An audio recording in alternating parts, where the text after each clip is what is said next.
Dear students, आज ये fluid mechanics की सेकंड क्लास है। तो फर्स्ट क्लास कल मैंने यूट्यूब पे पोस्ट कर दी थी। और फर्स्ट क्लास के अंदर जो है सिर्फ बेसिक कॉन्सेप्ट्स थे, छोटी छोटी डेफिनेशंस थी। जैसे विस्कोसिटी के बारे में तो नहीं बताया था, लेकिन जैसे सिंपल सिंपल डेफिनेशंस थी। मास डेंसिटी क्या है, वेट डेंसिटी क्या है, स्पेसिफिक ग्रेविटी क्या है,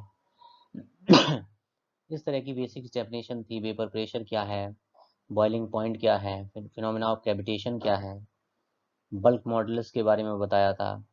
आइसोथर्मल प्रोसेस और आइसेंट्रोपिक प्रोसेस में बल्क मॉडल्स किस तरह से वेरी करेगा, या कोफिशिएंट ऑफ कंप्रेसिबिलिटी, इस छोटी छोटी चीज़ों के बारे में डिस्कस किया था। ये सिंपल सी एक बेसिक डेफिनेशंस हैं। और इस बेसिक डेफिनेशंस में हमने, और बेसिक डेफिनेशंस के साथ साथ कुछ वैल्यू याद करने को आपको कहा था कि कुछ आपको वैल्यूज याद करके रखनी है। जैसे मैंने कहा था कि डेंसिटी ऑफ वाटर आपको याद करके रखनी है 1000 kg पर मीटर क्यूब होती है। ये आपको याद करके रखना है। डेंसिटी ऑफ मरकरी जो थी, मरकरी आपको बताया था मैंने 13,600 kg पर मीटर क्यूब, ये भी आपको याद करके रखनी है। जैसे मैंने आपको एयर की डेंसिटी के बारे में बताया था। तो ये चीज़ें आपको याद करके रखनी है, क्योंकि आपको न्यूमेरिकल में आगे यूज़ करने हैं। आज हम लोग एक नई प्रॉपर्टी देखते हैं, और जो नई प्रॉपर्टी है वो आपकी विस्कोसिटी। ये काफ़ी इंपॉर्टेंट प्रॉपर्टी है। हालांकि आप लोगों ने इसके बारे में पहले 12th क्लास में फिजिक्स में फ्लूइड जब पढ़ा होगा थोड़ा बहुत, तो आपने विस्कोसिटी के बारे में अच्छे से पढ़ा होगा। तो विस्कोसिटी के बारे में आप जानते हैं, लेकिन यहाँ पे थोड़ा एज ए मैकेनिकल इंजीनियर आप उसके बारे में डिटेल्स में पढ़ेंगे। और ये बहुत ही इंपॉर्टेंट प्रॉपर्टी है। इसके बारे में आप कहीं पे भी कोई इंटरव्यू में जाएंगे तो कुछ ना कुछ क्वेश्चंस आपको, या एग्जाम में कुछ ना कुछ इससे रिलेटेड आएगा। तो देखते हैं विस्कोसिटी क्या है। तो डेफिनेशन मैंने लिखी हुई है। It appears that there is a property that represent the internal resistance of fluid to motion, that property is known as the viscosity. तो एक्चुअली जैसे दो फ्लूइड है, सपोज कोई फ्लूइड है, अगर जो किसी हाई स्लोप से लोअर स्लोप की तरफ मूव कर रहा है, तो आप लोगों ने देखा होगा कुछ फ्लूइड हाई स्पीड से मूव करते हैं, कुछ फ्लूइड जो है लोअर स्पीड से मूव करते हैं। तो जो उनकी स्पीड में वेरिएशन है, that is due to the resistive force between the layers. जो उनकी लेयर्स के बीच में एक रेजिस्टिव फोर्स है, जो एक दूसरे को रोकने की कोशिश कर रहा है। एक लेयर दूसरे लेयर को रोकने की कोशिश कर रही है, इसके हिसाब से डिसाइड होता है।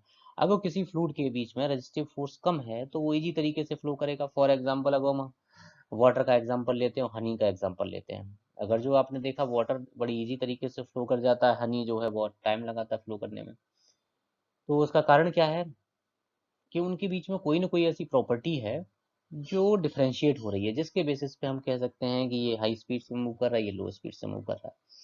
तो यहाँ हमने देखो एक मतलब कुछ डेरिवेशन है उसे कराने के लिए ये डायग्राम लिया हुआ है। इसमें देखो एक प्लेट ये है आपकी, और दूसरी प्लेट आपकी ये है। ये प्लेट आपकी फिक्स है, ठीक है, ये मूव नहीं करती। और जो अपर प्लेट है, ये आपकी एक सर्टेन फोर्स, सर्टेन अमाउंट की किसी फोर्स एफ से एक सर्टेन वेलोसिटी बी से मूव कर रही है। जब ये अपर प्लेट मूव करती है और लोअर प्लेट फिक्स है और इसके बीच में कोई फ्लूइड भरा हुआ है, फॉर एग्जांपल मान लिया ये वाटर है, ठीक है, तो उसके अंदर क्या होगा कि फ्लूइड जो इसके अंदर फिल्ड है उसके अंदर एक वेलोसिटी ग्रेडियंट क्रिएट हो जाएगा। यानी कि वेलोसिटी में डिफरेंशियल आ जाएगा। यानी कि जो लोअर लेयर है वो अलग वेलोसिटी से मूव करेगी, जैसे यहाँ पे डायग्राम में दिया है। यहाँ पे जो लोअर लेयर है, यहाँ पे जो टच कर रही है इसे, उसकी वेलोसिटी 0 है। जैसे जैसे ऊपर की तरफ जाएंगे वेलोसिटी बढ़ती जाएगी, और अपर लेयर जो है बी वेलोसिटी बी वेलोसिटी से मूव कर रही है। तो यहाँ लेयर्स के बीच में एक रेजिस्टिव फोर्स है, ये लेयर्स है, इनके बीच में एक रेजिस्टिव फोर्स है। ये रेजिस्टिव फोर्स जो क्या करेगा, लोअर लेयर अपर लेयर को पीछे की तरफ खींचने की कोशिश करेगी, ठीक है। तो यहाँ पे दो चीजें हैं, एक तो नो स्लिप बाउंड्री कंडीशन आती है, नो स्लिप बाउंड्री कंडीशन, ठीक है।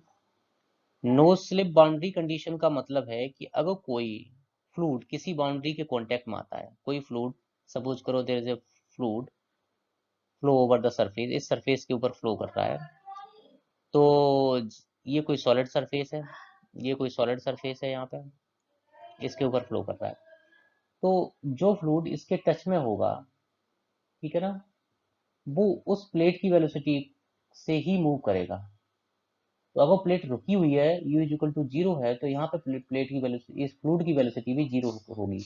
इसे बोलते हैं नो स्लिप बाउंड्री कंडीशन।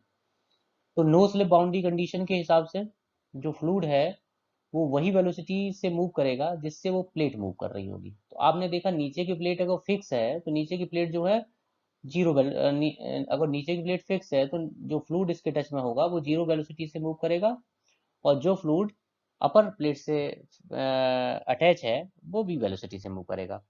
तो एक वेलोसिटी ग्रेडियंट होगा फ्लूइड के अंदर, तो फ्लूइड के अंदर क्या होगा, एक वेलोसिटी ग्रेडियंट होगा, वेलोसिटी ग्रेडियंट एग्जिस्ट करेगा, वेलोसिटी ग्रेडियंट, ठीक है। तो हम देख सकते हैं कि सपोज करो कि यहाँ से कोई बाई डिस्टेंस पे, यहाँ पे बाई डिस्टेंस पे कोई फ्लूइड लेयर है, तो उसकी वेलोसिटी क्या होगी, यू बाई, ठीक है। तो और इनकी बीच की लेंथ जो है एल है, ठीक। तो v माइनस जीरो फ्लूइड की वेलोसिटी का डिफरेंस, ठीक है, divide by total length L, और y डिस्टेंस पे कितना होगा, तो ये आपका velocity at certain distance by पे आ जाएगी, v by L into by. अब मुझे वेलोसिटी ग्रेडियंट निकालना है तो मैं क्या करूं, del you by del Y find out कर लूं। तो del you by del Y क्या होगा, v by L. This is the equation number 1। Okay. अब मान लेते हैं कि कोई फ्लूइड पार्टिकल है एट पॉइंट एन पे है, किसी सर्टेन टाइम पे, after time interval D T ये एन डैश पे पहुंच गया, ठीक है। तो इसने कितनी डिस्टेंस ट्रेवल की, डी ए। तो यहां से देखो tan D beta is equal to क्या हो जाएगा, N dash length divided by M L length, जैसा कि आप लोगों को पता ही है। तो आपका डी बीटा बहुत स्मॉल है, तो D beta is equal to क्या हो गया, एन डैश आपका D A divided by L, क्या हो गया, D A divided by L. और डी ए आपका कितना है, v इंटू डी टी, ठीक है। तो ओवरऑल आपके पास इक्वेशन क्या आ गई, ओवरऑल आपके पास आ गया D beta is equal to V into D T divided by B into D T divide by L, और D beta by D T क्या हो गया, B by L. This is the equation number 2। तो पहली equation आपके पास क्या है, पहली इक्वेशन आपके पास है del you by del Y is equal to B by L, और सेकंड इक्वेशन में क्या है, D beta by D T is equal to B by L. अगर दोनों को कंपेयर करें तो आप पाएंगे कि D beta by D T is equal to क्या होगा, D U by D Y, ठीक है। अब ये मैंने जो प्रूव किया है इसका मतलब क्या है, इसका मतलब ये है कि जो रेट ऑफ डिफॉर्मेशन जो D beta by D T है, ये क्या है, rate of deformation of fluid. ये वर्ड याद कर लें, रेट ऑफ डिफॉर्मेशन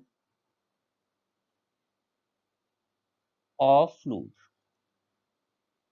और del you by del Y क्या है, वेलोसिटी ग्रेडियंट। तो हम कुछ इस तरह से कह सकते हैं, it is concluded that the rate of deformation of a fluid element is equal to velocity gradient. हम ये कह सकते हैं the rate of deformation is equal to the velocity gradient. तो ये केवल फाइंड आउट किया गया। इसके बाद एक साइंटिस्ट थे न्यूटन्स, न्यूटन्स के लॉन्ग टर्म के एक्सपेरिमेंट के बाद ये फाइंड आउट किया गया कि the shear stress between the layers of the fluid is directly proportional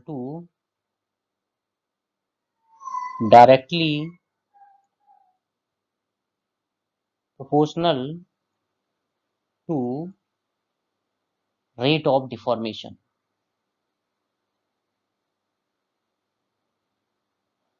After long-term experiment, he find that the shear stress is directly proportional to d beta by dt, and d beta by dt is equal to du by dy.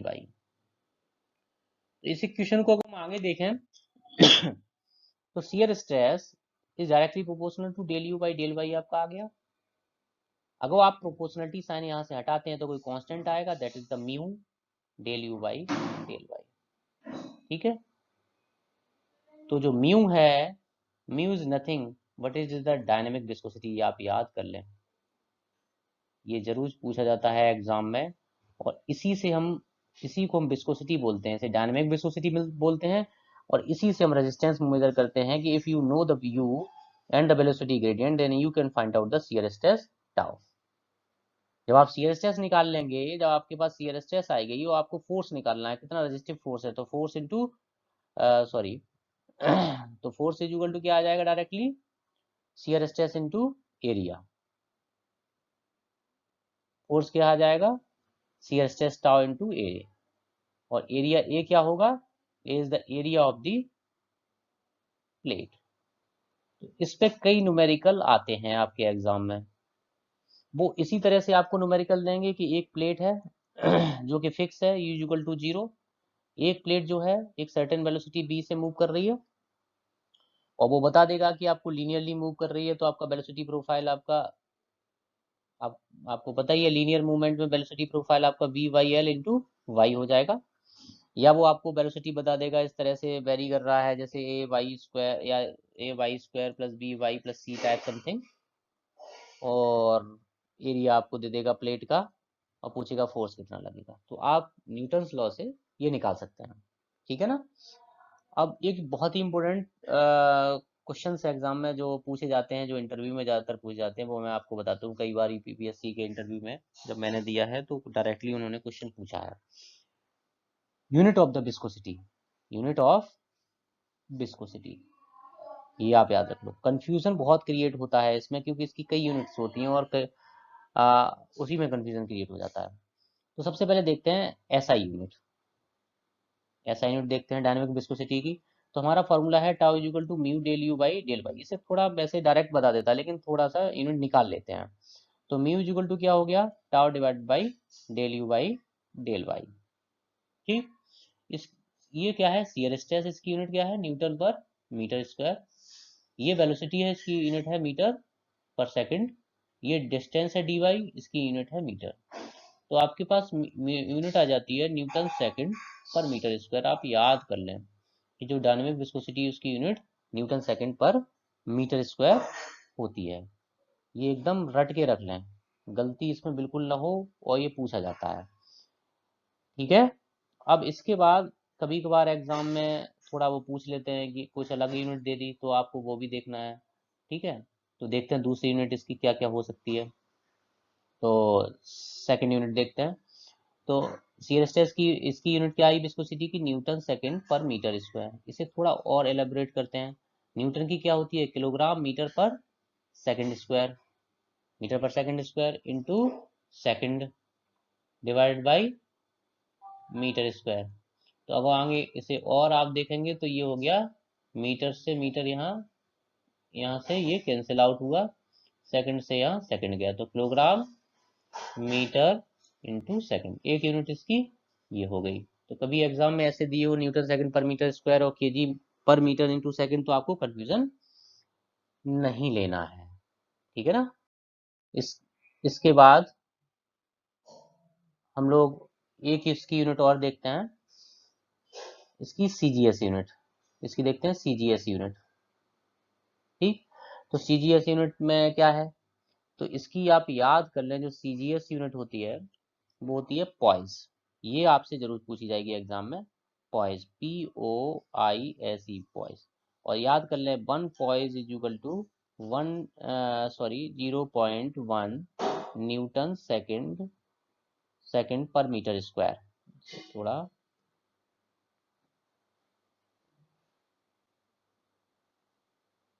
ठीक है। तो कौन सी unit हो गई, दोबारा देख लेते हैं। 1 poise is equal to 0.1 newton second per metre square है, याद कर ले। इसकी और भी यूनिट है, 1 centipoise, 1 centipoise is equal to 10⁻² poise, ये भी आप याद करके रखें। और 1 पॉइस इक्वल टू क्या है, 0.1 newton second per metre square, तो 10⁻³ Newton second per metre square. तो इस तरह से इसकी दो यूनिट हो गई, ठीक है, किसकी, डायनेमिक विस्कोसिटी की। और वो आपने क्या क्या पढ़ी है, नंबर 1 जो यूनिट है वो कौन सी है, Newton second per metre square, दूसरी आपने पढ़ी केजी पर मीटर इंटू सेकंड, तीसरी यूनिट पढ़ी पॉइज, वो सीजीएस में, लेकिन याद ये रखना है कि 2 यूनिट आपने पढ़ी एसआई में, 1 यूनिट पढ़ी सीजीएस में। ठीक। अब एक टर्म और इसमें यूज होता है विस्कोसिटी के टर्म में, विस्कोसिटी से रिलेटेड, एक होता है काइनेटिक विस्कोसिटी। क्या होता है? Sorry, kinematic viscosity. एक और यूनिट होती है इसकी काइनेमेटिक विस्कोसिटी। काइनेमेटिक विस्कोसिटी को स्मॉल v से रिप्रेजेंट किया जाता है और इसका सिंपल सा मतलब है म्यू डिवाइड बाई रो।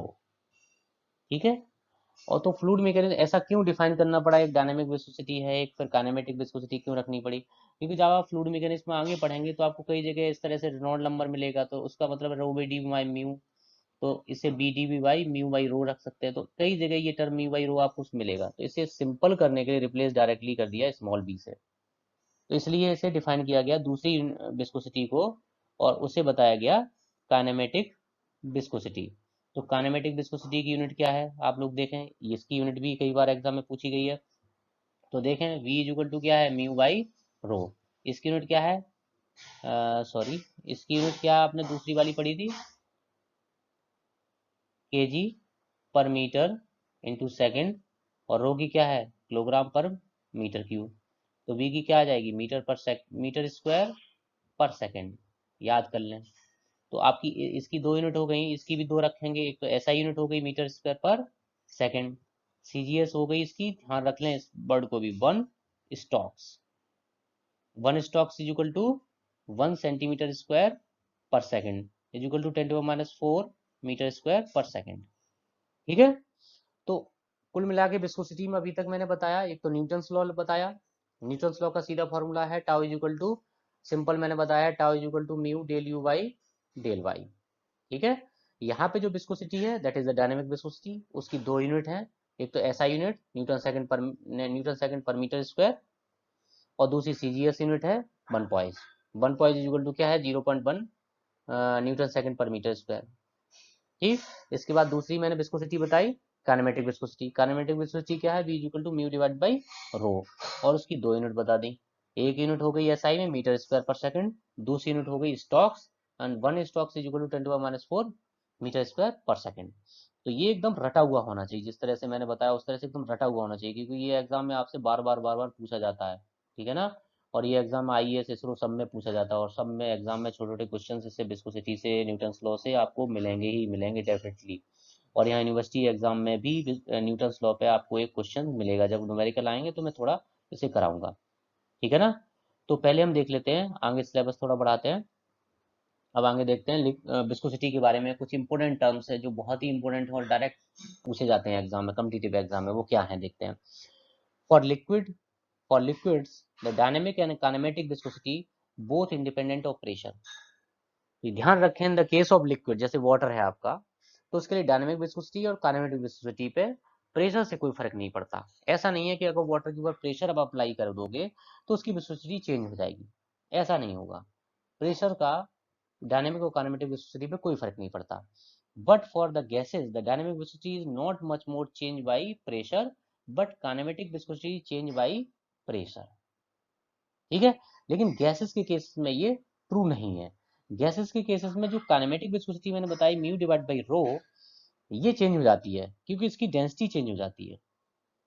आपको मैंने पहले ही बताया था कि in the case of gases the density change with the equation of P बराबर रो आर टी।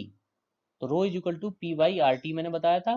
तो अगर प्रेशर बढ़ेगा तो डेंसिटी भी बढ़ेगी, जब डेंसिटी बढ़ेगी तो विस्कोसिटी जो है काइनेमेटिक विस्कोसिटी कम हो जाएगी। अगर प्रेशर कम होगा तो डेंसिटी क्या हो जाएगी, कम हो जाएगी, तो काइनेमेटिक विस्कोसिटी बढ़ जाएगी। तो जो गैसेस हैं उनकी गैसेस की काइनेमेटिक विस्कोसिटी प्रेशर के हिसाब से चेंज होगी। When pressure is increases the density is increases and the dynamic viscosity is decreases. ठीक है। The viscosity is caused by, ये बहुत इंपॉर्टेंट लाइन है, विस्कोसिटी होती क्यों है फ्लूइड के बीच में। तो the viscosity is caused by the cohesive force between the molecules in liquids and by molecular collision in the gases, molecular collision in the gases। तो इसने ये बताया कि जो लिक्विड्स हैं, लिक्विड्स के मॉलिक्यूल्स जो हैं एक दूसरे के नियर बाई होते हैं और वो एक दूसरे पे फोर्स अप्लाई करते हैं। इस कोहेसिव फोर्स की वजह से वो एक दूसरे से बंधे रहते हैं, एक बाइंडिंग फोर्स के थ्रू वो एक दूसरे से बाइंडेड रहते हैं, उसकी वजह से विस्कोसिटी जो है प्रॉपर्टी होती है। लेकिन गैसेस के केस में अलग है। गैसेस के केसेस में क्या है, जैसे मॉलिक्यूल्स गैस के किसी कंटेनर में भरे हुए हैं, तो इसका जो मॉलिक्यूल्स हैं, ठीक है, उनका जो कॉलिजन है एक दूसरे से, वही उसकी विस्कोसिटी है। फॉर एग्जांपल अगर इसमें गैस का टेम्परेचर बढ़ाऊं तो क्या होगा, मॉलिक्यूल्स इधर उधर कोलाइड करेंगे और ज्यादा कोलाइड करेंगे, तो विस्कोसिटी क्या हो जाएगी, एक तरह से बहुत ज्यादा जिगजैग पैथ पे मूव करेंगे और हाई स्पीड पे मूव करेंगे, तो गैसेस की विस्कोसिटी टेम्परेचर के हिसाब से बढ़ जाएगी। लेकिन लिक्विड में क्या होगा, अगर मैं लिक्विड को हीट करूं, जैसे फॉर एग्जांपल ये वाटर है और मैं वाटर को हीट करूं, हीट सप्लाई करूं, तो क्या होगा, इसकी विस्कोसिटी आपकी कम हो जाएगी। तो मैंने यही लिखा है, so that the liquids, the viscosity decreases due to increase in temperature, but the viscosity of gases increases with temperature due to the molecular collision increases due to increasing the temperature. तो जो gases की viscosity है वो तो temperature के हिसाब से बढ़ेगी। ये वर्ड बहुत इनवर्सली प्रोपोर्शनल एक तरह से, ठीक है ना। तो आप ये याद कर लें, जो गैसेस हैं उनकी विस्कोसिटी टेम्परेचर के हिसाब से बढ़ेगी, लेकिन जो लिक्विड है उनकी कम होगी। तो मैंने यहाँ डायग्राम बना दिया है, ये वेरिएशन विद द टेम्परेचर है, विस्कोसिटी का टेम्परेचर के हिसाब से वेरिएशन है। तो लिक्विड की तो देखो कम हो रही है विस्कोसिटी, और यहाँ गैसेस की बढ़ रही है। और किस हिसाब से गैसेस की बढ़ रही है, mu gas is directly proportional to under root T. इस पे एक बार क्वेश्चन भी आया हुआ है, इसलिए मैंने ये रख दिया है, कॉम्पिटिटिव एग्जाम में आया है क्वेश्चन, तो आप इसे देख लेना। इसके बाद दो रोटेटिंग सिलेंडर हैं ये shear stage developed in rotating cylinder, ये कभी कभी इसमें न्यूमेरिकल आए हुए हैं। तो ये एक तरह से डिवाइस है जिससे हम विस्कोसिटी मेजर करते हैं। तो ये दो सिलेंडर हैं, ठीक है, ये एक सिलेंडर है जो आउटर सिलेंडर है, एक इनर सिलेंडर है आपका, ये इनर सिलेंडर है, ठीक। आउटर सिलेंडर जो है फिक्स कर देते हैं हम, और इनर सिलेंडर को रोटेट कराते हैं सर्टेन आरपीएम, और लुब्रिकेंट जो है, जो फ्लूइड है, वो इस गैप में फिलअप कर देते हैं, ठीक। अब मान लिया ये गैप है, इसकी जो लेंथ है, यहाँ से यहाँ तक जो गैप की लेंथ है स्मॉल एल है, और ये टोटल लेंथ यहाँ से यहाँ तक कैपिटल एल है। तो विस्कोसिटी इसके अंदर है, तो क्या शियर स्ट्रेस डेवलप होगी, कितना टॉर्क लगेगा, ये कैलकुलेट करवाते हैं न्यूमेरिकल में। तो देखते हैं, for shear stress, now shear stress is developed, tau is equal to किसके हिसाब से होगी, न्यूटन लॉ के हिसाब से, tau is equal to mu del you by del y. तो यू डेल यू क्या है, change in speed of the inner and outer cylinder. जो आउटर सिलेंडर तो फिक्स है, अंदर का सिलेंडर यू स्पीड से मूव कर रहा है, ठीक है। तो क्या होगा, D u is equal to r into omega, और जो डी वाई है, यहाँ से यहाँ तक की distance, d y is equal to क्या है, एल।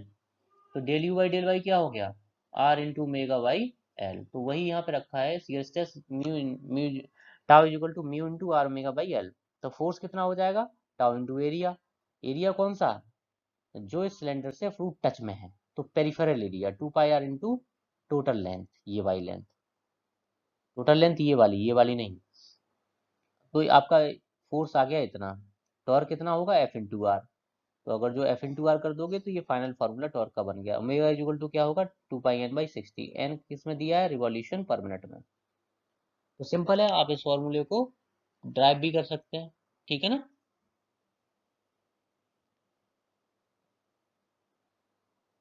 अब आगे देखते हैं, इस पे एक न्यूमेरिकल है, बहुत सिंपल न्यूमेरिकल, डायरेक्ट फॉर्मूले पे है, आप इसे खुद सॉल्व करेंगे।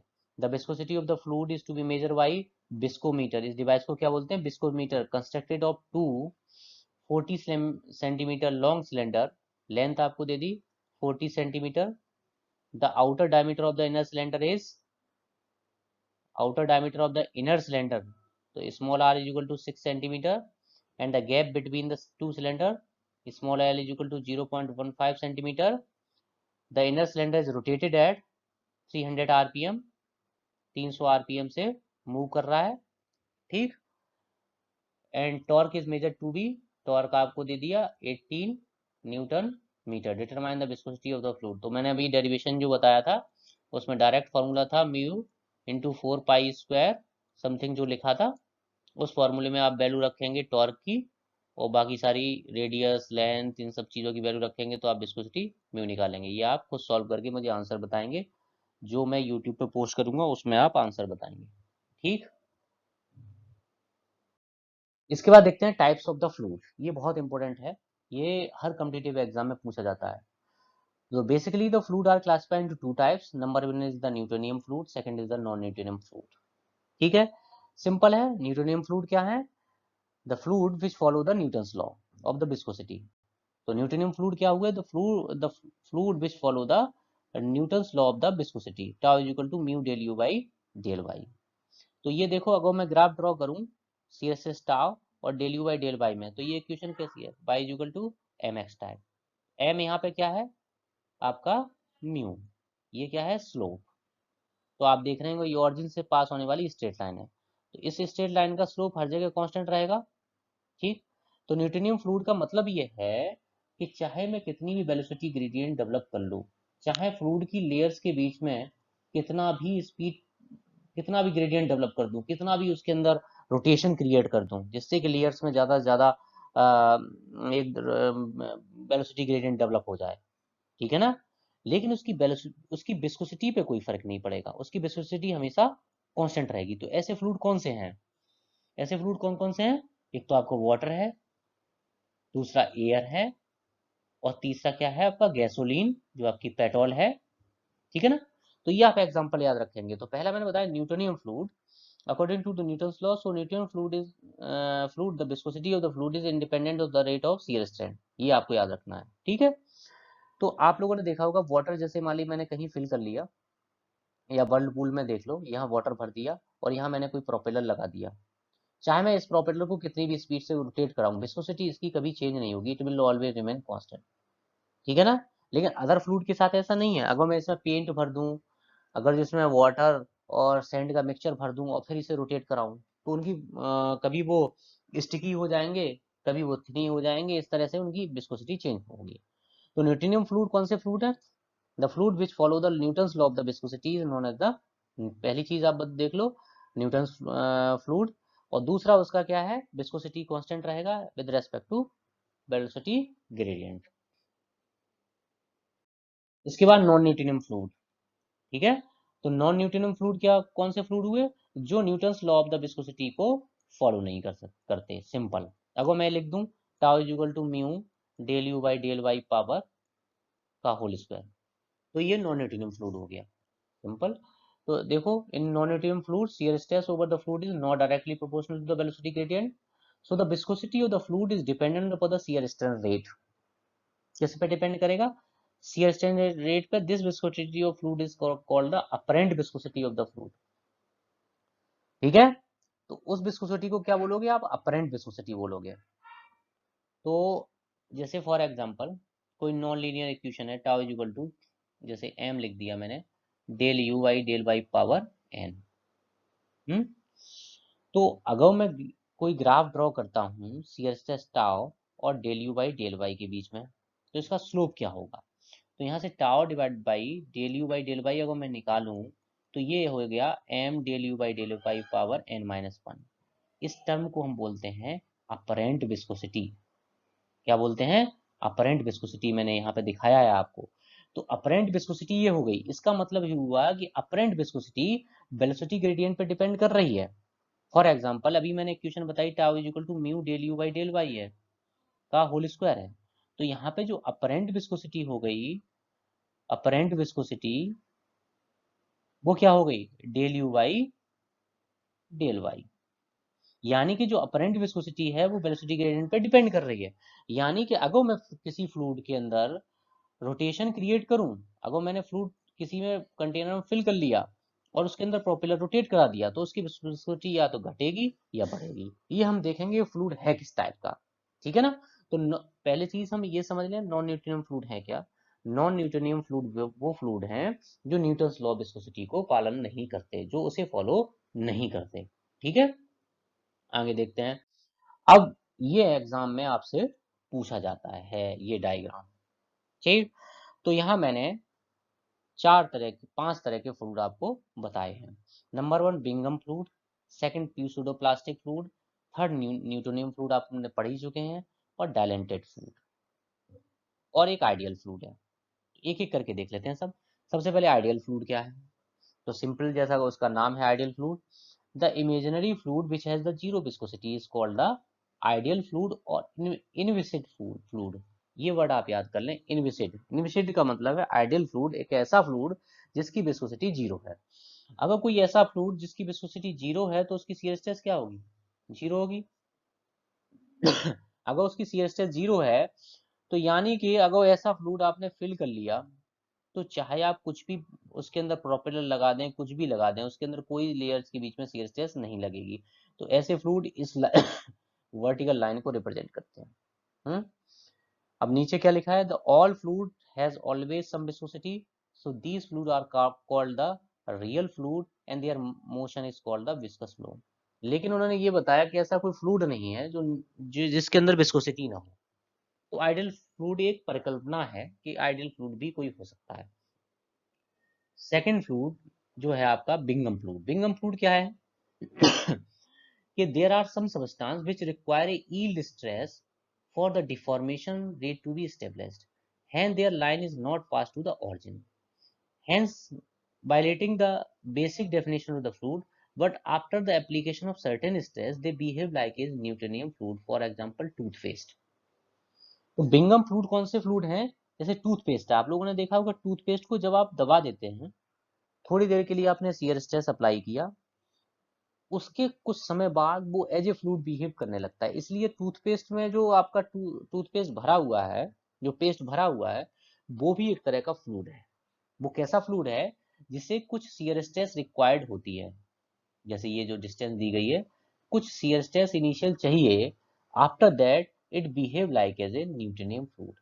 तो इसकी अगर इक्वेशन आपको कहीं मिल जाए, इस तरह से कोई इक्वेशन मिल जाए, tau is equal to tau not plus mu del you by del y, तो ये किस तरह के फ्लूइड हैं? Del you by del y किस तरह के फ्लूइड हैं? Bingham fluid. आप डायरेक्टली बता सकते हैं इक्वेशन देख के ही। ठीक है, इसके बाद हम देखते हैं यहाँ पे, इस डायग्राम से ही पहले समझ लेते हैं।